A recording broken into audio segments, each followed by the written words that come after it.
నమస్కారం వార్తలకు స్వాగతం. ముందుగా ముఖ్యాంశాలు. కేంద్ర మంత్రి బండి సంజయ్ ప్రెస్ మీట్, పలు అంశాలపై వివరణ.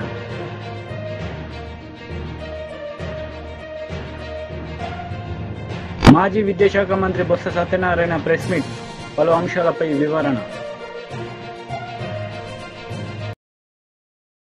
బొత్స సత్యనారాయణ మీడియా సమావేశం నిర్వహించారు. ఈ సందర్భంగా పలు అంశాలపై ఆయన మాట్లాడారు. ఒక్కటే ఏ విజయనగరం పట్టణం మధ్యలో ఉందో అదిగో ఆటంకం ఉంది, ఈ దౌర్జన్యం ఉందని చేస్తే వేరు. ఒక మారుమూల గ్రామం, ధనాన్పేట గ్రామం, అంతా కలిపితే ఒక 5 సెంట్లో 10 సెంట్లో 5 సెంట్లు ఉంటుంది. ఒక నిజంగా వాళ్ళు ప్రభుత్వ స్థలంలో ఉంటే వాళ్ళు అర్హులైతే అంతగానే వాళ్ళకి పొజిషన్ సర్టిఫికేట్ ఇచ్చి వాళ్ళకి తగలపరచని తప్పేముంది? వాళ్ళు అర్హుడు కాకపోతే నోటీస్ ఇచ్చి ఇది కాదురా బాబు అని అని చెప్పాలి. దేనికోసం ఇది? ఏం సాధిస్తామని మీరు రాజకీయాలు అంటే ఇలాంటివన్నీ కూడా జిల్లాలో కొత్త సంస్కృతిని తేవడానికి మరి ప్రయత్నం చేస్తున్నారా? ఆలోచించండి. నేను ఆ స్థానిక ఎమ్మెల్యేని కోరుతున్నాను, ఇది కరెక్ట్ కాదు. రాజకీయాల్లో కొత్త అవుతాయి, కొత్త వచ్చు మీరు, కానీ ప్రజా జీవితంలో ఎప్పటి నుంచో వ్యవహార జ్ఞానం తెలిసిన వ్యక్తులు మీరు. ఇలాంటి ప్రోత్సహించడం మాత్రం కరెక్ట్ కాదు. మన మనస్సాక్షి మనం ఆలోచన చేసుకోవాలి. జిల్లాలో ఉన్న రాజకీయ నాయకులు అందరూ కూడా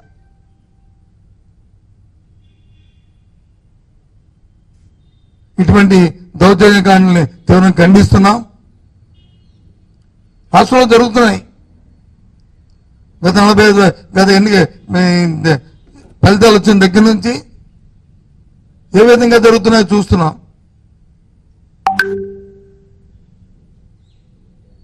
కానీ అలాంటి సాంప్రదాయాలు మన జిల్లాకు రాకూడదని ఎప్పటి నుంచో కోరుకుంటున్నాం. మాకు అవకాశం ఇచ్చిన, భగవంతుడు అవకాశం ఇచ్చిన దగ్గర నుంచి కూడా ఇలాంటివి ఎక్కడ కూడా దరిదాపులు కూడా రానికన్నా చేశాం. మా దగ్గర కూడా వచ్చే కంప్లైంట్లు, ఏ వ్యక్తి అయితే ఇప్పుడు ఆ ఊర్లో కంప్లైంట్ పెట్టారో ఆ వ్యక్తులు ఆ గ్రామాల్లో చేసిన గత 20-30 సంవత్సరాల నుంచి ఏ విధంగా వాళ్ళు చేశారో అన్ని వాళ్ళ మనస్సాక్షికి వాళ్ళకి తెలుసు. ఇప్పుడైనా ఎవరు పట్టాన్ని కొట్టడానికి కానీ, లేదా ఎవరి పేకాన్ని తీయడానికి కానీ, ఎవరు అవసరం ధ్వంసం చేయడానికి కానీ ఎప్పుడు ఆలోచన చేయలేదే. అవకాశం ఉన్నంత వరకు ఎదురుబడి సాయం చేయడానికి ఆలోచన చేస్తాం. రాజకీయం అంటే అది. ప్రజాజీవితంలో ఉన్న వాళ్ళు 10 శభాష అనిపించుకోవాలి. అలాగని నేను తప్పు నుంచి ఒత్తాసు పలకట్లే. పాము నేను చూశాను, నాకు ఎవరో అబ్బాయి మేము చూడండి ఎంత దీనంగా అవునాదు వింటుంటే. ఎవరైతే మీరు పర్మిషన్ ఇచ్చారు? ఒక కార్మిక జమానికి సంబంధించిన ఒక వ్యక్తిత్వాలకి ఇంటికి వచ్చి కూర్చోడానికి మీరు కలెక్టర్ గారు కదా ఒకసారి పిలిపించుకుని అబ్బాయిని నువ్వు రెస్పాన్స్ పర్సనే కదా, నువ్వు ఆలోచించు బాబు అని చెప్తే అయిపోయా.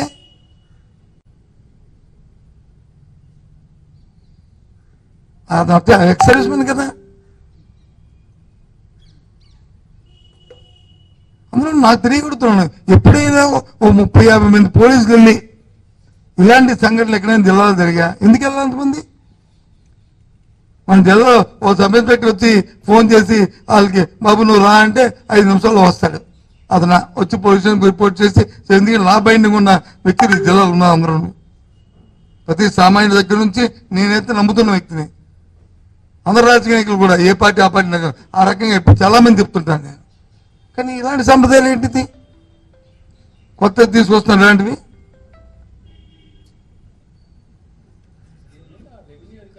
రాత్రి అయితే పగలైతే రాత్రి వస్తుంది.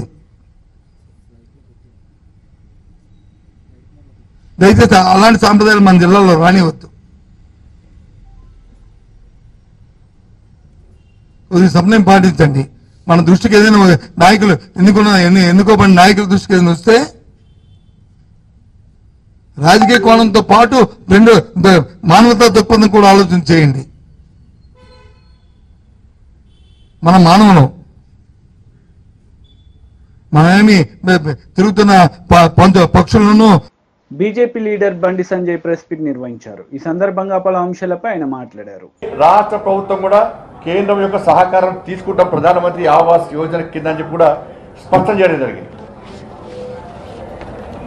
దాంతోపాటు కేంద్ర పన్నుల రూపేణ ట్యాక్స్ డెవల్యూషన్ 26,216 కోట్లు, ట్యాక్స్ డెవల్యూషన్ 26,216 కోట్ల రూపాయలు, గ్రాంటింగ్ ఎయిడ్ ద్వారా 21,075 కోట్ల రూపాయలు, ఎఫ్ఆర్బిఎంకు లోబడి 62,000 కోట్ల రుణాలు ఇవాళ తెలంగాణకు ఇచ్చింది. మొత్తము 2,91,000 కోట్ల 2,91,000 కోట్ల రాష్ట్ర బడ్జెట్లో నిధులు అప్పుల రూపేణ కేంద్రం అంటే 2,91,000 రాష్ట్ర బడ్జెట్లో కేంద్రము 1,09,000 కోట్ల రూపాయలు నిధులుస్తున్నది. అంటే బడ్జెట్లో 2 లక్షల కోట్ల బడ్జెట్ రాష్ట్ర ప్రభుత్వం అయితే 1,00,000 కోట్ల రూపాయలను కేంద్రం ఇస్తూ నిధుల రూపాయలు అని కలిపి ఇవ్వాలి. కానీ కేంద్రం ఏమి ఇస్తలే అంటారు. రైల్వే కేటాయింపులకు సంబంధించి తెలంగాణకి బడ్జెట్లో 5,336 కోట్ల రూపాయలు ప్రత్యేకంగా తెలంగాణకు రైల్వే బడ్జెట్ కేటాయించడం జరిగింది. దీంతోపాటు గతంలో బీఆర్ఎస్ పార్టీ ఏం చేయలేదన్నది. గతంలో 9 నెలల్లో 31,221 కోట్ల రూపాయల ఖర్చును ఇలా పోయినసారి గత 10 నెలలో తెలంగాణ రాష్ట్రానికి కేంద్ర ప్రభుత్వం రైల్వే కోసం కేటాయించడం జరిగింది. యూపీఏ ప్రభుత్వము గతంలో కేటాయించిన దానికంటే 20 రెట్లు ఎక్కువ కేటాయించినాం. ఈ 10 నెలలు 32,946 కోట్ల వ్యయంతో నూతన రైల్వే ట్రాక్ల నిర్మాణం తెలంగాణ రాష్ట్రంలో చేపట్టడం జరిగింది. ఇప్పటికే 100% రైల్వే విద్యుతీకరణ పనులు పూర్తి చేస్తాం. 100% తెలంగాణ రాష్ట్రంలో ఎక్కడ కూడా కనీసం పెండింగ్ లేదు ఎక్కడ కూడా.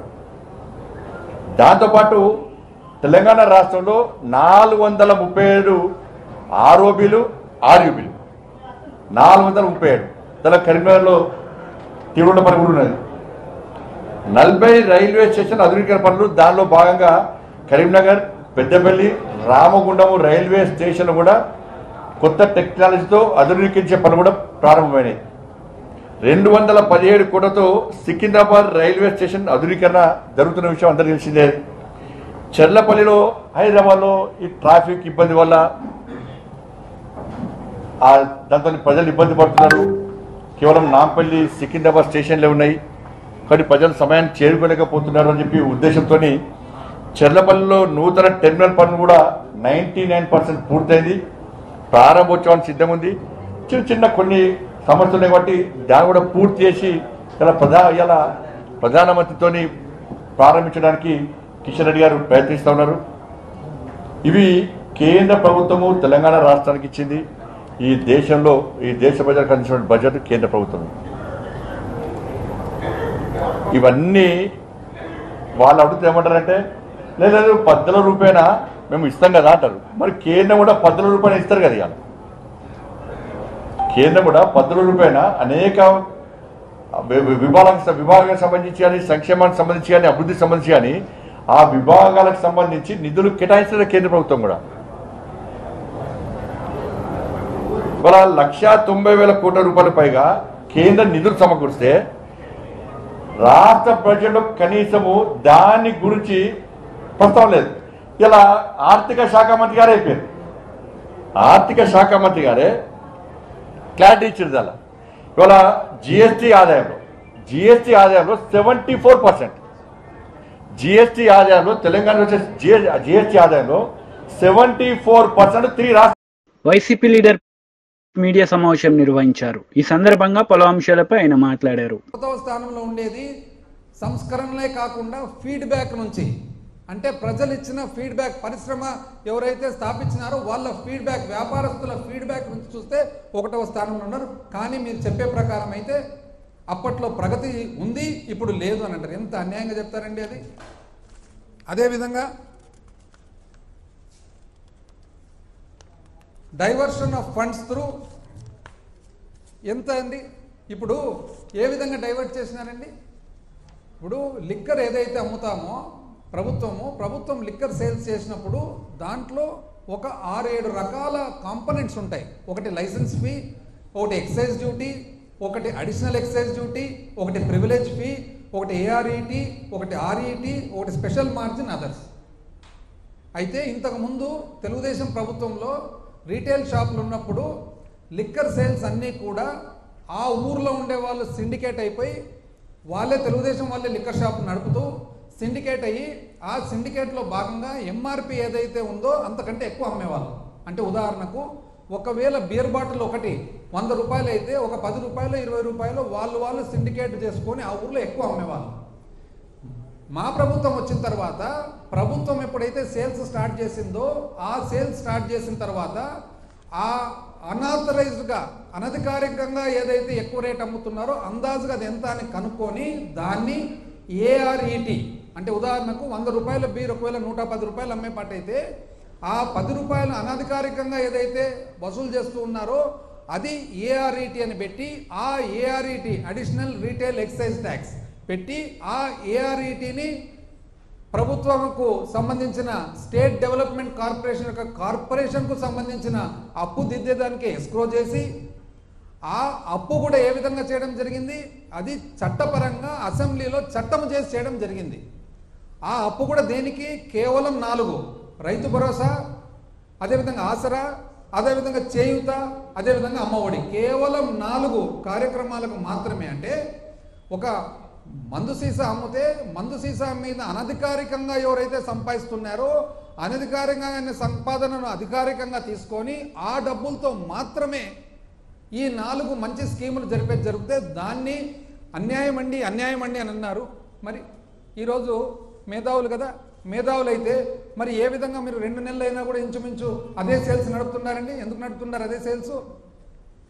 అదేవిధంగా స్టేట్ ఫైనాన్షియల్ కార్పొరేషన్ ఏదైతే పెట్టినారో ఏమన్నారు, రీరూటింగ్ డైవర్షన్ ఆఫ్ ఫండ్స్.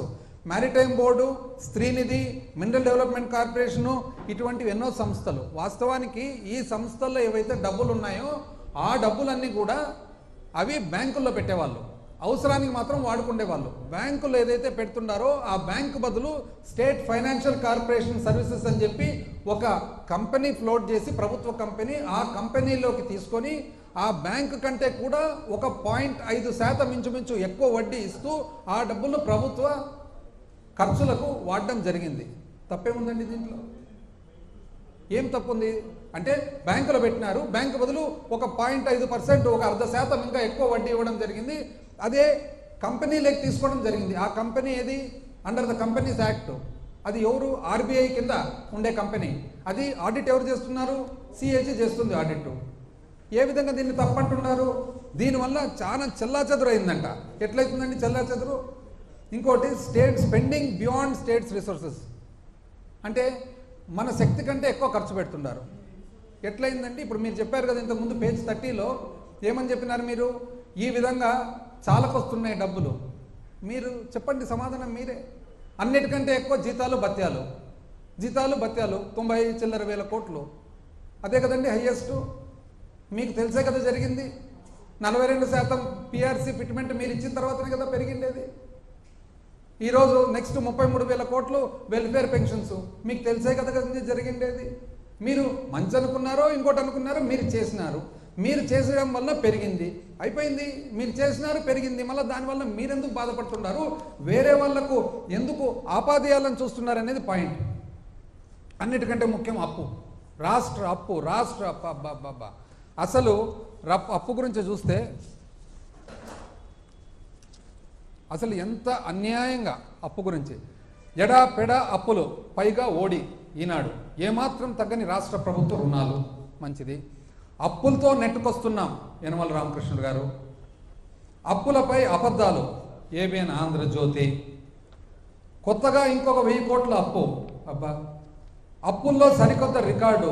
అబ్బా, ఇదెవరు? ఈనాడు. మరో 1000 కోట్లు అప్పు. ఈనాడు. 3000 కోట్లు. టీడీపీ లీడర్ మీడియా సమావేశం నిర్వహించారు. ఈ సందర్భంగా పలు అంశాలపై ఆయన మాట్లాడారు. ప్రభుత్వమే కారణం. ఇంత దారుణమైనటువంటి స్థితికి ఈ యొక్క ఆర్థిక వ్యవస్థను తీసుకొచ్చినటువంటి ప్రధానమైనటువంటి నాయకుడు అంటే జగన్మోహన్ రెడ్డి. సరే, అప్పులు అనేటువంటిది సాధారణంగా చేస్తూ ఉంటారు, ఏ గవర్నమెంట్ అయినా చేస్తూ ఉంటారు. పంజాబ్ చేసింది, కేరళ చేసింది, అన్ని గవర్నమెంట్లు చేస్తారు. మనం 3rd highest borrowing state. First Punjab, తర్వాత కేరళ, ఇవి ఉన్నాయి. తర్వాత అయితే వాటితో పోల్చి చూసుకుంటే వాళ్ళు అప్పు తెచ్చారు, డెవలప్మెంట్ చేశారు. ఉదాహరణకు మీకు కేరళలో sustainable development goals number 1 place. వాళ్ళు తెచ్చినటువంటి అప్పును సద్వినియోగపరిచారు, దానివల్ల డెవలప్మెంట్ జరిగింది. అదేవిధంగా పేదరికానికి సంబంధించినటువంటి 17 కేటగిరీస్ ఏవైతే ఉన్నాయో సస్టైనబుల్ డెవలప్మెంట్ గోల్స్లో అవి కూడా డెవలప్ చేశారు. కానీ మనం ఎక్కడున్నాం? దాదాపు 10వ ప్లేస్లో ఉన్నాం సస్టైనబుల్ డెవలప్మెంట్ గోల్స్లో. అంటే ఏదైతే యుఎన్ఓ ఇచ్చినటువంటి డైరెక్షన్స్ ఏమున్నాయో దాంట్లో మనం 10వ ప్లేస్లో ఉన్నాం. మనతో సమానంగా అప్పు తెచ్చిన వాళ్ళము నెంబర్ 1, నెంబర్ 2 ప్లేస్లో ఉన్నారు. మాజీ మంత్రి హరీష్ రావు ప్రెస్ మీట్, పలు అంశాలపై వివరణ. అదేవిధంగా మీకు చూస్తే క్యాపిటల్ ఎక్స్పెండిచర్ కూడా 10th ప్లేస్. మాజీ ఎమ్మెల్యే జగ్గారెడ్డి ప్రెస్ మీట్, పలు అంశాలపై వివరణ. క్యాపిటల్ అవుట్లే పేరుకి క్యాపిటల్ ఎక్స్పెండిచర్ ఒక హ్యాపీ చూపిస్తారు. టీడీపీ లీడర్ ప్రెస్ మీట్, పలు అంశాలపై వివరణ. ఒకటి లోన్స్ రీపేమెంట్ ఉంటుంది దాంట్లో కూడా. రెండోదేమో క్యాపిటల్ అవుట్లే అని యాక్చువల్ ఎక్స్పెండిచర్ డెవలప్మెంట్ ఏం చేశారు. బీజేపీ లీడర్ ప్రెస్ మీట్, పలు అంశాలపై వివరణ. మనం ఫీల్డ్లో చూసినా కూడా జీరో డెవలప్మెంట్. అంచేత క్యాపిటల్ ఎక్స్పెండిచర్లో 10వ స్థానంలో ఏపీ ఉండటానికి కూడా జగన్మోహన్ రెడ్డి కారణం. అంచేత ఇన్ని కోట్ల రూపాయలు అప్పు తెచ్చినటువంటిది వాళ్ళు చెప్పినట్టుగా నేను ఎక్సైజ్ పెంచాను, అదేవిధంగా ఇసుక పెంచాను, ఇవన్నీ నేను చాలా ఆర్థిక వ్యవస్థను చాలా రెవెన్యూ చాలా పెంచానని చెప్తున్నాడు. నేను ఒక్కటే అడుగుతున్నాను, మీరు పెంచారంటున్నా ఇన్ని అప్పులు పెరిగాయి కదా, అదేవిధంగా ఎక్సైజ్ ఆదాయం పెరిగింది కదా, లేకపోతే కొన్ని ఆదాయాలు మీరు పెంచారు కదా, ఈ పెంచినటువంటి డబ్బు ఎక్కడికి పోయింది అనేటువంటిది ఇప్పుడు జగన్మోహన్ రెడ్డి చెప్పాలి. ఎందుచేతంటే పెంచిన తర్వాత మీకు డెవలప్మెంట్ జరిగిందంటే డెవలప్మెంట్ జరగలేదు. డెవలప్మెంట్ జరిగితే దానికి ఈక్వేట్ అవుతుంది. డెవలప్మెంట్ జరగకుండా అప్పులు మాత్రం పెంచుకున్నారు. ఆదాయం కొన్ని చోట్ల వాళ్ళకి కావాల్సిన చోట ఆదాయాలు పెరిగాయి. ఆ పెరిగినటువంటి ఆదాయాలకి అప్పులకి దానికి సరిసమానంగా అభివృద్ధి జరగలేదు. సంక్షేమ కార్యక్రమాలకు వాళ్ళే చెప్పారు 54,000 కోట్ల రూపాయలు సంవత్సరానికి ఇస్తున్నామని వాళ్ళే చెప్పారు. సజ్జలు ఒక సందర్భంలో చెప్పాడు. అంటే టోటల్ బడ్జెటెడ్ అమౌంట్. ఇది ఒకటి. సంక్షేమ కార్యక్రమాలు కానీ వాళ్ళు సరిగ్గా చేసి ఉంటే డబ్బులు బటన్ నొక్కుతున్నామని చెప్తున్నారు తప్ప ఆ అమౌంట్ ఎక్కడికి వెళుతుంది, ఎవరికి వెళుతుంది అనేటువంటిది మాత్రం ఇప్పటికీ క్లారిటీ లేదు. దానివల్ల ఎందుకని ఇందాక నేను చెప్పినట్టుగానే ఎస్డిజీస్ ఏదో ఉందో sustainable development goals, that is pertaining to poverty, inequality, అదే హెల్త్, ఎడ్యుకేషన్, ఇవన్నీ కేటగిరీస్. అవి 17 కేటగిరీస్. అవన్నీ కూడా లోయర్ లెవెల్లోనే ఉన్నాం మన ఆంధ్రప్రదేశ్. అంటే నిజంగా వీళ్ళు ఇచ్చినటువంటి చూస్తే అవి బాగా మంచి ర్యాంకింగ్ వచ్చి ఉండవలసింది సస్టైనబుల్ డెవలప్మెంట్ గోల్స్. ఆ ర్యాంకింగ్ రాలేదు. రెండోది ఈ రోజు రిపోర్ట్స్ అన్నీ కూడా చాలా రిపోర్ట్ చెప్తున్నాయి పేదరికం పెరిగింది అనేటువంటి రిపోర్ట్ జరుగుతున్నాయి. అదేవిధంగా ఇన్ఈక్వాలిటీస్, అసమానతలు పెరిగాయి, ఆర్థిక అసమానతలు పెరిగాయి అంటున్నారు. మనం చెప్పేది కదా ఇంటర్నేషనల్ రిపోర్ట్స్ ఇవన్నీ కూడా మల్టీ డైమెన్షనల్ పవర్టీ రిపోర్ట్లు ఇవన్నీ కూడా ఉన్నాయి. ఆక్స్ఫర్డ్ యూనివర్సిటీ వాళ్ళు చేసాయి. ఈ రిపోర్ట్లో అన్నీ కూడా చూస్తే పేదరికం పెరిగింది అంటే గ్రోత్లో వాళ్ళు తగ్గినట్టు చూపించవచ్చు, కానీ నెంబర్ ఆఫ్ పర్సన్స్ పెరుగుతున్నారు, పేదరికం పెరుగుతుంది, అదేవిధంగా అసమానతలు పెరుగుతున్నాయి. మరి నిజంగా నువ్వు బటన్ నొక్కి వెల్ఫేర్ స్కీమ్స్ కానీ పక్కాగా చేసి ఉంటే పేదరికం ఎందుకు తగ్గలేదు? అదేవిధంగా ఇన్ఈక్వాలిటీ, అసమానతలు ఎందుకు తగ్గలేదు? అసమానతలు 10% అసమానతలు పెరిగాయి 5 yearsలో. పేదరికం దాదాపు మనం ఒకప్పుడు చూస్తే తెలుగుదేశం ప్రభుత్వం హయాంలో 2-3 ప్లేసుల్లో ఉండేవాళ్ళం. ఈనాడు దాదాపు 5వ ప్లేస్లోకి వచ్చింది. ఎందుకు వచ్చింది 5వ ప్లేస్లోకి అంటే నీకంటే బాగా మిగతా రాష్ట్రాలు చేశారు. నువ్వు ఇంత అప్పు తెచ్చినప్పుడు కూడా నువ్వు చేయలేకపోయావు. దీనికి సమాధానం చెప్పాలి. అదేవిధంగా చూస్తే మీకు ఈ రకమైనటువంటి అప్పులు తీసుకొచ్చి ఈరోజు నేను అప్పులు చేయలేదు, 7 లక్షల పైకి చిలుకు మాత్రమే నేను మాది అప్పు మీరు ఎక్కువ చూపిస్తున్నారు అన్నప్పుడు are you ready for debate even on the floor of the house, లేకపోతే బయట కానీ మీరు డిబేట్కి వస్తారా జగన్మోహన్ రెడ్డి గారు వీటి మీద డిస్కస్ చేయడానికి, మీ ఈ శ్వేతపత్రం మీద డిస్కస్ చేయడానికి అని ఛాలెంజ్ చేస్తున్నారు. అదొకటి. రెండవది వచ్చేటప్పుడు మీరు చూస్తే వీళ్ళు చేసినటువంటి కార్యక్రమాలు ఎకానమీకి వెళ్తే, ఎకానమీలో మీరు చూస్తే నేను ఇంతకుముందు కూడా పేపర్ రిలీజ్ చేశాను, ఇవన్నీ ఎక్కడి నుంచే తేలేదు. వైసీపీ లీడర్ మీడియా సమావేశం నిర్వహించారు. ఈ సందర్భంగా పలు అంశాలపై ఆయన మాట్లాడారు. లేదంటే శక్తిలో ఏమి ఇబ్బంది లేదు, శక్తి ఉంది, యుక్తి ఉంది. ఆ యుక్తి పనిచేసింది కాబట్టి శక్తి బలహీన పడిపోయింది. డబ్బులు కొట్టాలనేటువంటి యుక్తి ఎప్పుడైతే సోమిరెడ్డికి పనిచేసిందో సోమిరెడ్డి శక్తి బలహీనం అయిపోయింది. యుక్తి శక్తి లేనోడు కాదు, రెండు ఉన్నాయి. ఆ శక్తి బలహీన పడిపోవడానికి యుక్తి కారణం, డబ్బులు పడిపోయింది. కాబట్టి అక్కడ సంబంధించినటువంటి దాంట్లో అందుకనే నేను చెప్పేది ఏంటంటే చంద్రబాబు నాయుడు గారు మాటలు చెప్పడం మాని నేను చెప్పినటువంటి డిస్టిలరీస్ మీద ఎంక్వైరీ చేయించి, నేను చెప్పినటువంటి కంటైనర్ టెర్మినల్ మీద విచారణ చేయించి, నేను చెప్పినటువంటి మీ వాళ్ళు చేసే దౌర్జన్యాలు, బలవంతపు వస్తువులు ఏదైతే ఉన్నాయో కంపెనీలకు సంబంధించి వాటి మీద విచారణ చేయించి, అదేవిధంగా ఫ్లై యాష్ బల్కర్ల మీద విచారణ చేయించి, శాండ్కి క్వారీకి సంబంధించి గ్రావెల్కి సంబంధించినటువంటి క్వారీల మీద విచారణ చేయించి, లేఅవుట్ల దగ్గర డబ్బులు ఎమ్మకొట్టుడు కొట్టి వాళ్ళని బ్లాక్మెయిల్ చేసి ఇబ్బందులు పెడుతున్నట్లు దాని మీద విచారణ చేయించి. కాబట్టి ఈ పోరాట యోధుడు ధర్మల విద్యుత్ కేంద్రాలకు సంబంధించి పోయాడు. ఆ ధర్మల విద్యుత్ కేంద్రాలకు పాపం అందరూ ఏదో కమ్యూనిస్టులు అందరూ కలిసి చేస్తున్నారు పోరాటం. పెద్ద జెండా ఎత్తకపోయాడు. వాళ్ళు మన ఎన్ని చిన్న చిన్న జెండాలు కదా అని ఆ జెండాలని తీసుకొచ్చి ఈ జెండా, ఈ పాపం సోమిరెడ్డి పెద్ద జెండా కదా అని సోమిరెడ్డి జెండా నీడలో పెట్టారు. వాళ్ళు మొత్తం తీసిపోయి ఒక దగ్గర కూర్చొని అమ్మకు నూకేడు, అమ్మి క్యాష్ చేసుకున్నాడు. ఇప్పుడు ఎప్పుడో చెప్పాడు సారా ఉద్యమం అని.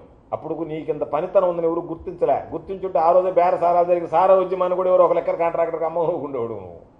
ఆ రోజుకి నీలో ఇంత పరిణితి, ఇంత శక్తి, ఇంత యుక్తి, ఇంత చావ, ఇంత కండబలం, ఇంత గుండె బలం ఉన్నాయనేటువంటిది తెలియలే పాపం. నిన్ను ఎవరు కనిపెట్టలేకపోయారు. ఎందుకంటే రాజకీయాల్లోకి రాలేదు కదా, అప్పటికి నీ ప్రావీణ్యం ప్రజలకు తెలియదు కాబట్టి, వాళ్ళు ఎవరు ముందుకు రాలేదు కాబట్టి పాపం నువ్వు ఆ రోజు దాని ఏదో ఉద్యమాన్ని ముందు పెట్టి నడిపించావు. లేకపోతే దాన్నే ఆమోగ నూకుండేవాడు, దాన్నే అమ్మేసి ఉండేవాడు.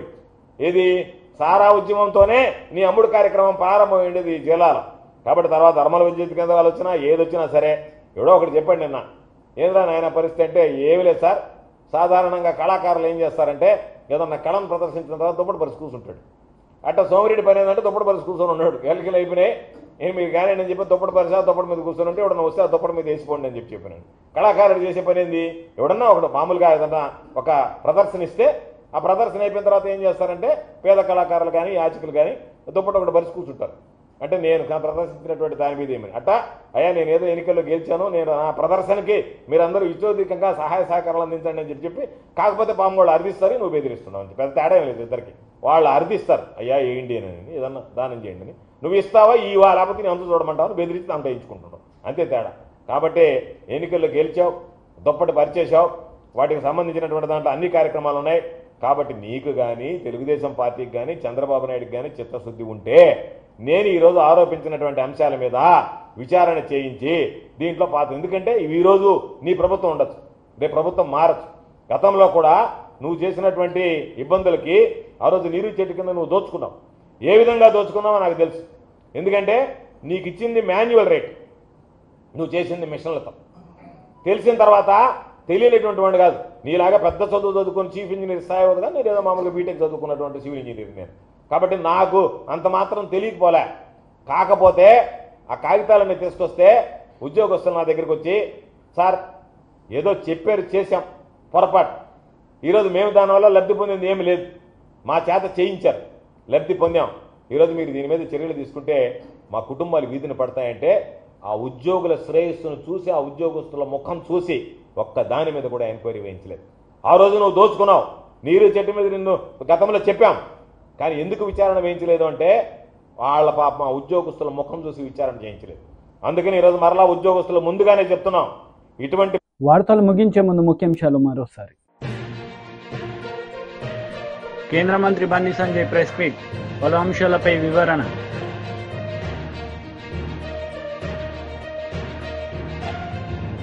మాజీ విద్యాశాఖ మంత్రి బొత్స సత్యనారాయణ ప్రెస్ మీట్, పలు అంశాలపై వివరణ.